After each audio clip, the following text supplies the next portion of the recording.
Hello, hello, and welcome to the daily transmission. We are here live on Tuesday, April 18th, 2023. Please say hello wherever you are. I am, Heather, good morning, YTT fam. Man, the energy that I have is so different on days where I go to yoga beforehand. Yesterday was clearly not a before transmission yoga day. So yeah, we are here, we are live. It is Tuesday, day of Mars. Listen, yesterday I was so tired when I came in here that I was like almost like projecting the week before onto this one, because the weekend before I had a talk that I was doing, and it was also a very full weekend. And it just feels like the last like 3 or 4 weeks have all just been such a blur for me.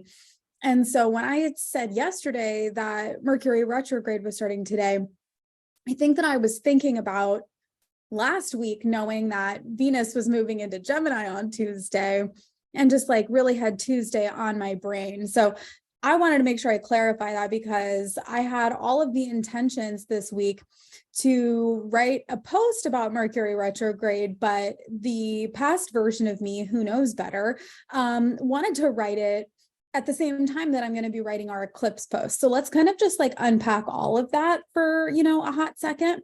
And I will go ahead and share my screen just so that you can, if you're following along visually, whether that's on YouTube or Spotify or Twitch right now, you can see my calendar. This is something that I built.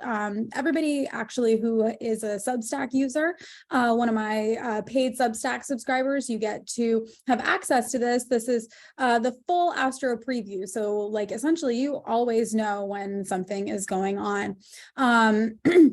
And I mean, there's so much more to it, but that's not what we're here to talk about.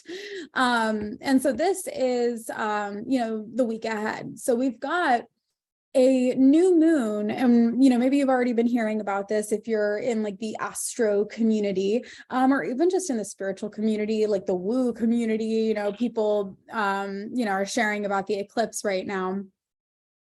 This is such an interesting eclipse season. Now, normally when we're heading into a new moon, this is a time where we would say like, okay, get ready to do your, set your new moon intentions, new moon manifestation ritual, or whatever it is.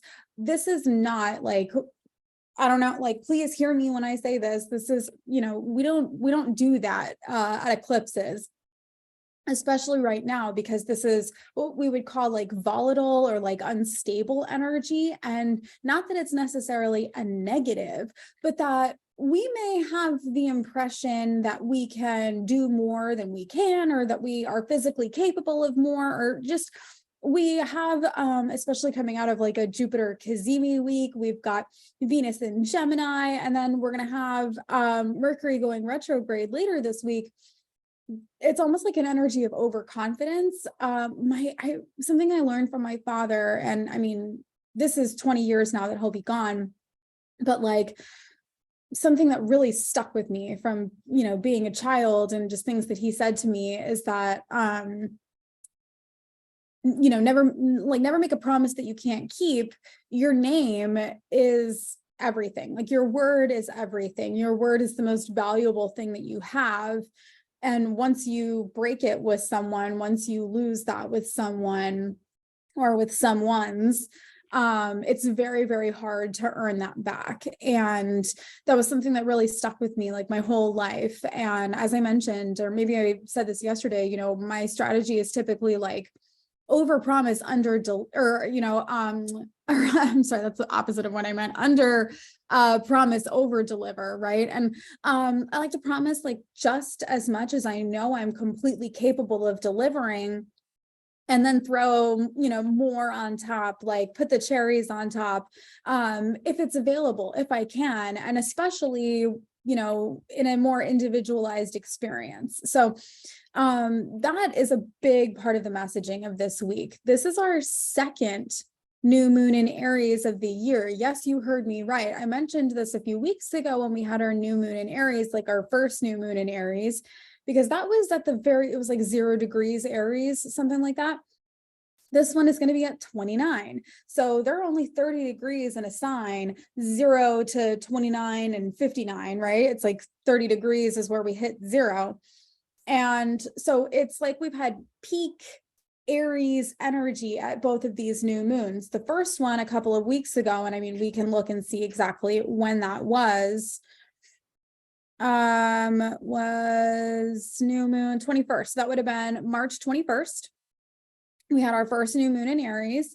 And so that would be the time for setting our Aries kind of intentions. And, but with an eclipse, I encourage you more to reflect on whatever intentions it was that you set about a month ago, March 21st.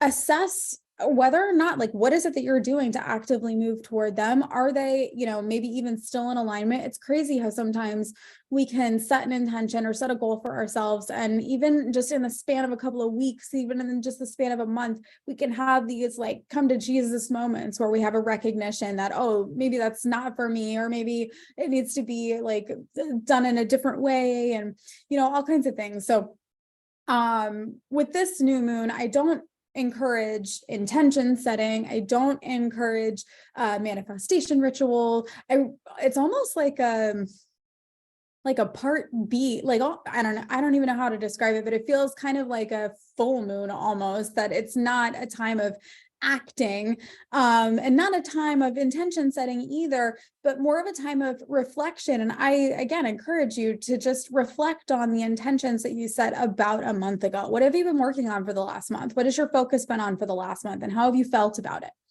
What has your energy been toward it? How dedicated have you been toward it? Something that I've really learned in yoga that has been so empowering for me as someone who's historically a very push masculine energy, let's just fucking do it kind of person, is that I can do that. I can give as much as I have on any given day, but that is going to change and fluctuate. So if I have 100% to give today, I'm going to give that 100%. I'm going to leave that 100% on the mat. And that's how I know I've committed to my practice today. But if I only have 30% to give today, then I'm going to give 100% of that 30% and no more. So I'm not going to push myself to try to be where I was yesterday or where I was a week ago. I'm going to give myself the, the attention, the awareness, the grace, the love to be where I am today. And so that would be more of the way I think it would be good for us to approach this new moon, because again, this new moon in Aries, this solar eclipse, this partial solar eclipse, this is going to be it's boom. And then the sun is in Taurus, because it's at 29 degrees Aries. I actually had one of my private clients message me last month and ask wait, did you mean that this is going to be 2 Aries new moons? Oh, you put Aries new moon for April 20th. I'm like, I know, because it is. They're both Aries new moons. But with this being the eclipse, this is, again, less of a time of your classic intention setting, your classic manifesting moment, more of a time of asking yourself, am I truly going after the thing that I said I wanted? How dedicated am I being to it? How dedicated, what else do I need? What else do I require? Maybe where have I had a youthful over enthusiasm or a youthful sense of what I'm actually able to accomplish. When you're a kid, you think you can just do something so fast, so easy, oh, that's just whatever. Just, I don't know. I remember being a child and feeling accomplishing things was not going to be so much work. And I don't know, maybe that's just the attitude that I had toward things back then. But as you get older, as you have more experience, you realize, and I mean, even in business, I feel like a lot of people think oh, I'm just gonna what I need is my website and my logo and my social media, and then I write my LLC, and then I can launch my business. Then I can what in what universe? The first thing that what does a business need to operate is money. Like you need to start putting yourself out there. You need to start like making offers or creating something that you're going to offer. Like that's the first thing that we need to, right? Like, honestly.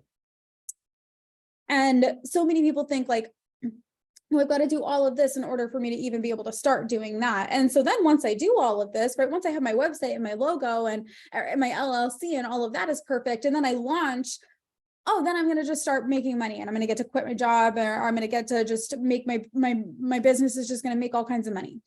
And it's like, I don't even know where people have gotten that impression. And maybe it's like the coaches who say like everything is easy.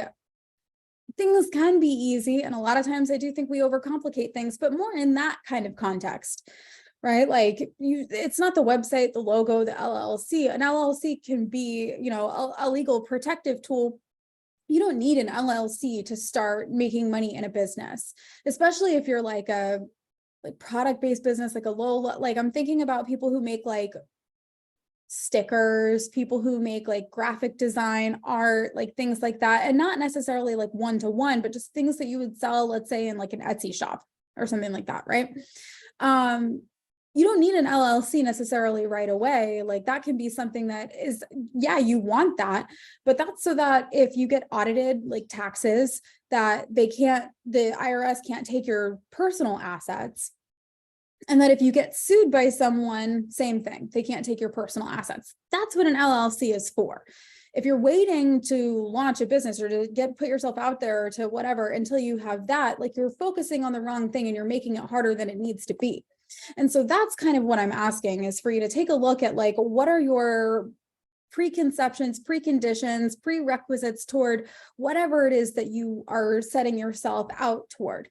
Right. Now, knowing where Aries lives in your chart will give you a bit more of an indication of, you know, where this focus is intended to go, but you can probably reflect on it yourself and know like, oh, for the past month or so, this area of my life has been really the focus. I mean, if you go back and look at my Instagram, the last post that I made was like an Aries season kind of recap post.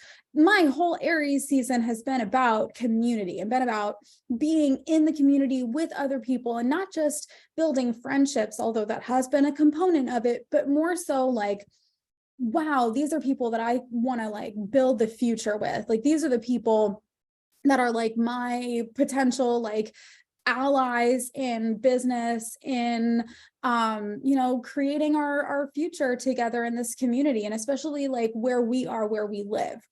You know, I got to be part of Sacred Sessions 3.0, and that was like such an honor. That was so great. I've already been invited to come back for 4.0, which again, just like, I can't wait.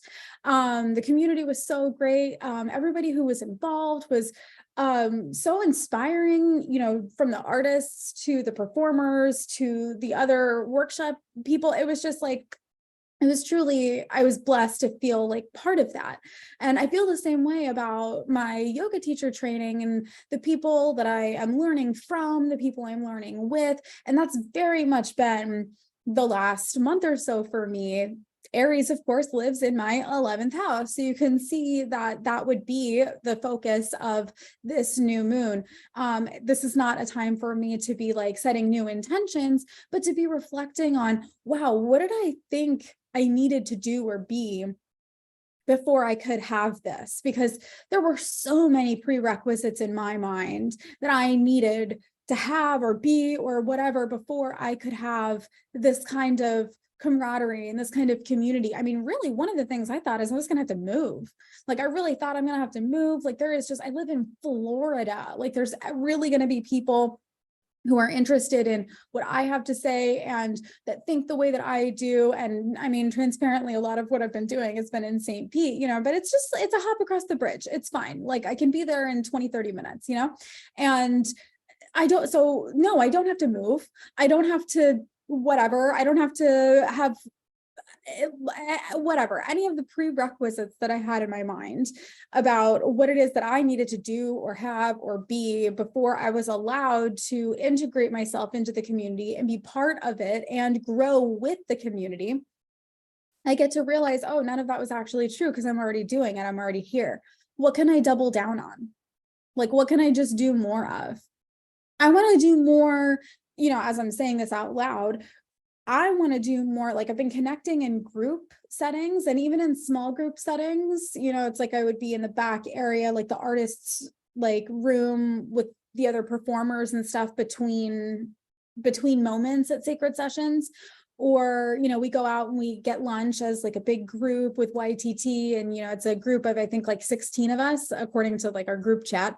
And I feel like I would like to do more like one-on-one or even like small group stuff, not at these events. So, we do YTT every other weekend, or, Sacred Sessions was this one event. Like, I would like to reach out to Heather or reach out to some of my other YTT friends and like, hey, let's get lunch together. Like, hey, let's actually hang out together. Like, hey, let's build this relationship together, and not just for the times that we're doing something very intentional, like yoga, or doing something very intentional, like learning about, energetics or whatever. I like, let's have that kind of, that kind of full moon moment, I guess. And so this would actually be, on that note, a good time for you to also reflect on kind of that duality, right? Of Aries, Libra, right?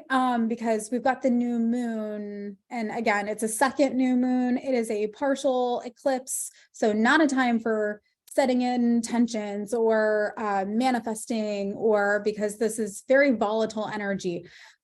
It is almost like it's not a full moon, but I treat it almost as such, where I treat it as more of a reflective time and more of a time for sifting through what it is that's important to me, what it is that I was placing importance on that I'm like, oh, wow, that's silly. Or maybe where I've been thinking, oh, I really want to do this. So for example, like having a retreat. I've been talking to y'all about this, and I think that maybe this is just a cool way for us to even watch me move through an ideation process. Because I've been, marinating on this. I went to a webinar thing last week for a location that's in Costa Rica. And now I've been talking to a couple of my YTT friends and realizing that like, oh, maybe there's something that we can do here. Maybe there's something we can do together. And that would be really cool. So, things like that, doubling down on more of how can I do the thing that I wanted to do, but make it easier, make it more accessible, make it here and now. Like, make it simple. Like, can I break it down into steps? Do I have to build up to this like one big thing, or can it be a collaborative process along the way? Now, with same day that we have, and I guess, right, so the new moon eclipse technically happens. So if you're on the West Coast, it'll be like 9:12 p.m. tomorrow night, Wednesday, the 19th. For those of us here on the East Coast, it'll be a little after midnight on Thursday, and then 4 a.m. Thursday or 1 a.m. Thursday, the sun moves into Taurus. So it's just hours behind. So Taurus season. I mean, listen, I love Taurus season, but I think it's because I'm like getting ready to take my like long winter nap, and you're like, wait, winter, it's about to be summer. Not for me. Historically speaking, late spring, early summer is the time where I start to really wind down for my my hibernation period. So you're going to start to see a little bit more of a relaxed Fani, a little bit more of a lazy Fani. And it's not necessarily lazy. It's just like nobody exists at the same energy level all the time.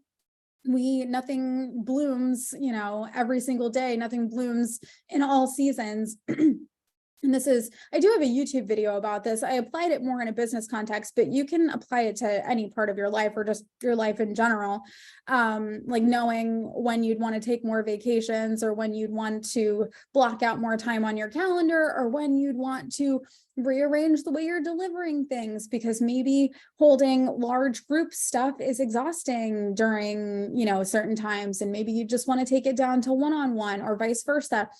This is all really about, this is why I call my work like radical self-mastery. Is I want to show you how to be a master of your own body, your own energy, your own existence. I don't really want to be your strategist. I don't want to have to, I don't know what's right for you or how to tell you what to do. I can help you make the steps between here and there simpler.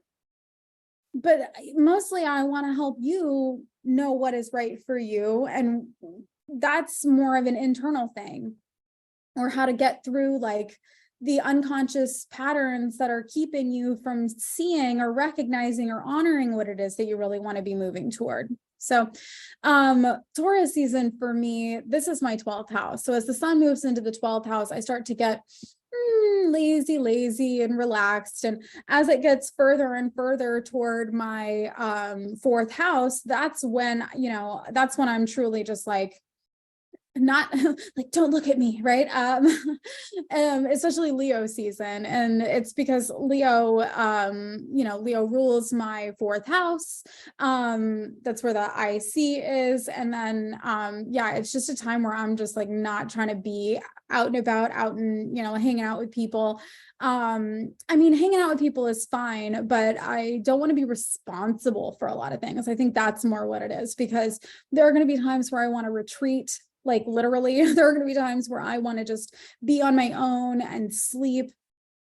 It's more of a wintry time for me. But if you look at my chart, you can see that I've got like what we would call a clustered chart, and most of my placements are in the upper hemisphere, over in Capricorn, Sagittarius, Aries, Aquarius, like that area.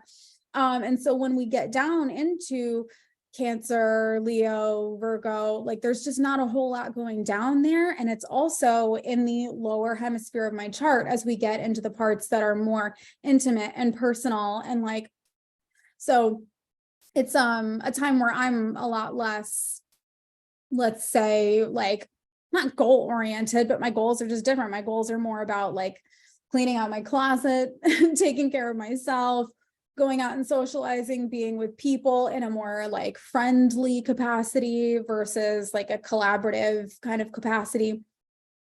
And so, I encourage you to look at where Aries is in your chart. I encourage you to look at where Taurus is in your chart. I will have a post coming about this this week on Substack. And I'm still debating on whether or not I want to like just push it together with the Mercury retrograde. I don't know, maybe not, because Mercury retrograde happens the very next day, right? 4 a.m. Eastern time on Friday. I talked about this a little bit yesterday. It's wow, let's try that again. Mercury retrograde in Taurus. Okay, so not today. Not today. That is on Friday. Mercury retrograde in Taurus. This is going to be a time for material, financial, physical possessions. It's so interesting that I have been like marinating all morning on like, I've been thinking about it for a while, but I really just need to go through my closet. I need to go through my drawers. Over the last year or so, I've had a lot of physical changes. I've had a lot of energetic changes, and it is just time for me to like go through all of my closet stuff. This might be a time, whatever that is for you. For me, right, Mercury being retrograde in Taurus, this is my 12th house. So it's a lot of unconscious stuff. Like I should be doing a lot of journaling, a lot of meditating, a lot of being very, very aware of the way the unconscious patterns, like just because I'm very aware of, like I'm very good at catching other people's and hearing like the unconscious patterns or rules in the words that you use. Like I can hear that when you speak to me or when you send me your questions through Substack. That doesn't mean that I don't have them myself. Obviously, I'm pretty self-aware, so I'm fairly good at catching them, but there are definitely unconscious patterns that I am not aware of. So this would be a good time for me to be taking a second, third, fourth, fifth look at the way that I think about things and any unconscious patterns that I still have to unpack and unwind and deal with. And especially because I've got some like personal stuff going on right now. This is definitely a good time for me to be clocking the way that I choose to respond to things, especially if I'm responding quickly. I need to give myself a moment and say, okay, but why? Like, why am I having this reaction? Why am I having this thought? Why am I having this feeling? Where did that come from? Is that true for me? Is that true for me now? You know, just a lot of self-reflection and self-observation. That's going to be the name of the game for me. Wherever Taurus lives in your chart, whatever house that is that rules, that'll be a good indication of what the next sun season or sun sign season is. Let's say that 5 times fast, right? Is going to be like for you, and particularly that Mercury retrograde. And just because we're on the subject of it, we can look forward for a moment. Oh my gosh, y'all, I keep saying this, like, and I don't mean to be like, I don't want to, I'm getting nervous even just saying, like, even just thinking about saying it. I keep, okay. I keep saying that I don't know what exactly is coming next month, but I'm sweating and having like heart palpitations just thinking about it. I don't want to freak anyone out. I'm not a doom and gloom astrologer. And because I am not a doom and gloom astrologer, I am very hesitant to make any predictions just yet. And usually I would make predictions like, I mean, and I guess there's a part of me that does that, like, feels like I know, but I just don't want to like say it out loud. So I'm not going to. And truly because it's not like it just can go one way.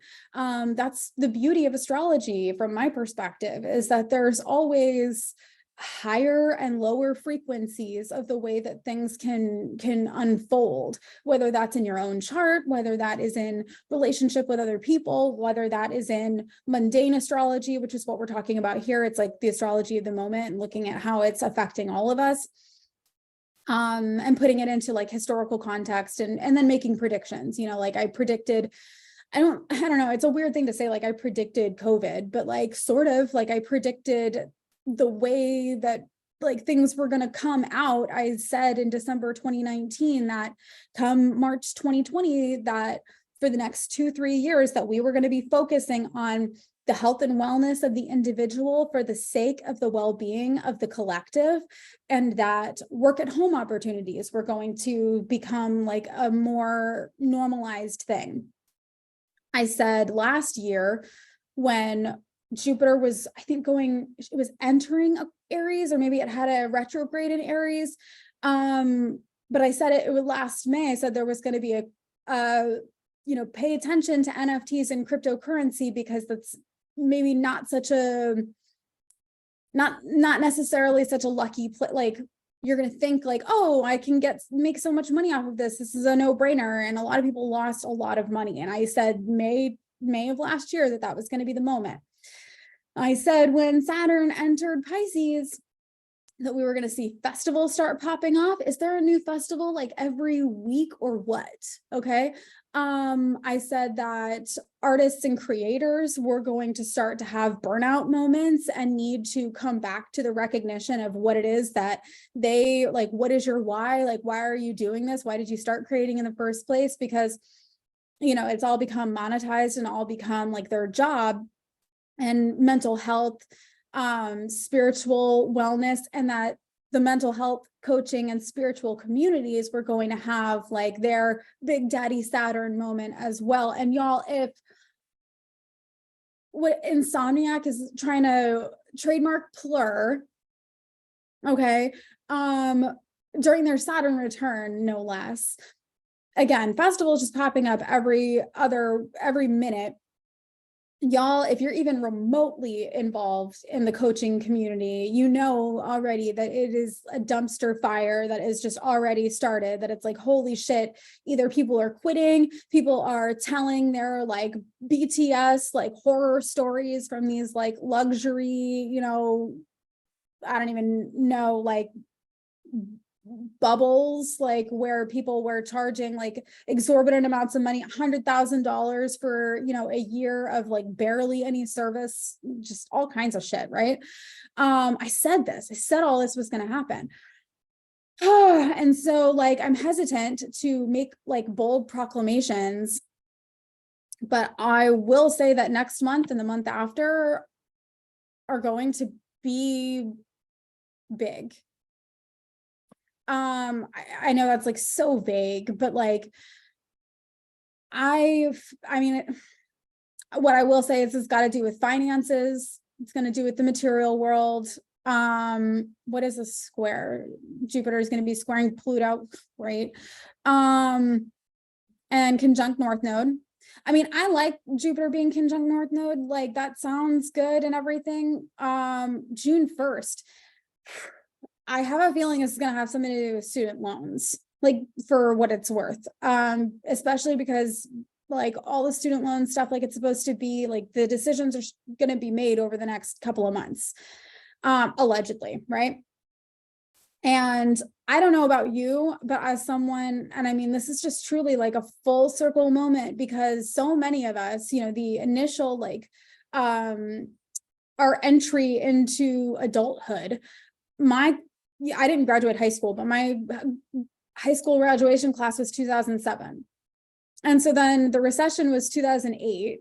So by the time they got out of college, it was already, you know, a financial crisis. You know, people want to talk about millennials like still living at home or still being in certain positions or whatever, but it's like the last 20 years of our adulthood has been fucked, man.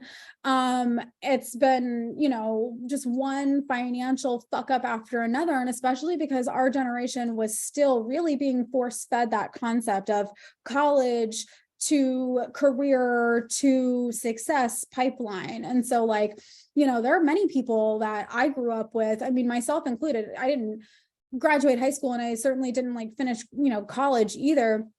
But I started college after I got my GED. And so I have student loans too. And it's like, we took out all of these loans before they would have ever given us a loan for anything else.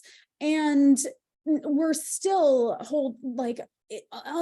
so you're going to give all of this money to Ukraine and to the military budget. And you can't even account for like, it's like they audit the military. It's like they can't tell you where like it's like 60+% of the money that goes to the military is unaccounted for,